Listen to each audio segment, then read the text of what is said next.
Tu passes le DSCG en 2026, je t'explique comment pré-rédiger les trames pour l'UE1 gestion juridique. Enregistre la vidéo en cliquant sur marque-page en bas à droite et abonne-toi.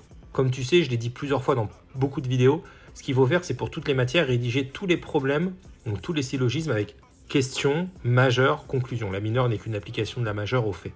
Tu fais ça pour littéralement toutes les questions qui peuvent tomber, tu vois, ça te fera un petit peu moins de 70 pages, bon c'est écrit petit. D'ailleurs avant que vous me le demandiez, je les ai toutes mises sur mon lien en bio, voilà c'est ce site, fais un screen si tu veux.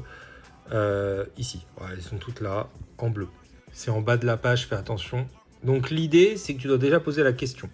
Par exemple, ici sur le DOL, que peut faire un contractant ayant conclu un contrat en raison d'une condition déterminante qui s'avérait être mensongère?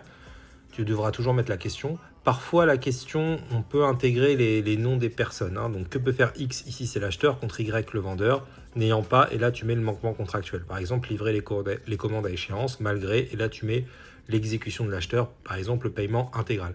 Donc parfois tu peux faire des questions à trous comme ça. On revient sur le DOL. Ensuite, on va rédiger la majeure. Moi, je la fais avec des bullet points, des tirés, c'est plus facile à apprendre. Après, tu la rédiges entièrement le jour J, mais c'est pas grave. L'idée, c'est vraiment pour apprendre, il faut faire des bullet points. Donc, on fait en entonnoir. On commence vraiment par les conditions de validité du contrat. Donc, on donne les trois. Licite et certain.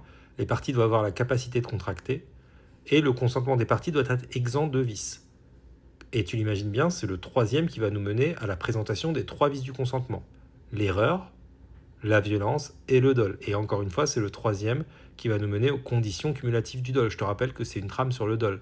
Et là, on met les quatre conditions. Manœuvre frauduleuse active ou passive. Réalisée par le contractant, c'est la deuxième condition. Réalisée dans l'intention de tromper le contractant pour obtenir son engagement, c'est la troisième. Et déterminante du consentement, c'est la quatrième. Donc là, mine de rien, on a tout mis. Sauf que les élèves, en général, vont mettre les quatre premières, les quatre conditions cumulatives du DOL.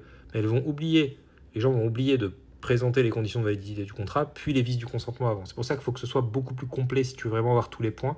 Et moi, je rajoute les sanctions. C'est-à-dire, si les conditions de constitution du DOL sont bien remplies, quelles sont les sanctions? Et je les mets, nullité totale et allocation de dommages-intérêts. Ensuite, je fais la phrase de conclusion. En raison de la qualification du DOL, X pourra demander la résolution du contrat, entraînant la restitution des sommes et l'anéantissement rétroactif du contrat. Et quand tu fais ça, tu n'as plus qu'à apprendre ça pour tous les problèmes pouvant se présenter dans toutes les matières, et t'es bon. Il faut le faire vraiment dans toutes les matières et pour tous les problèmes. Voilà. Tu peux le faire tout seul, tu peux prendre mon pack si tu veux, qui te les donne toutes les matières, toutes les trames, c'est ultra complet. Et voilà. Il n'y a plus qu'à apprendre après à appliquer le jour J. C'est vraiment du par cœur.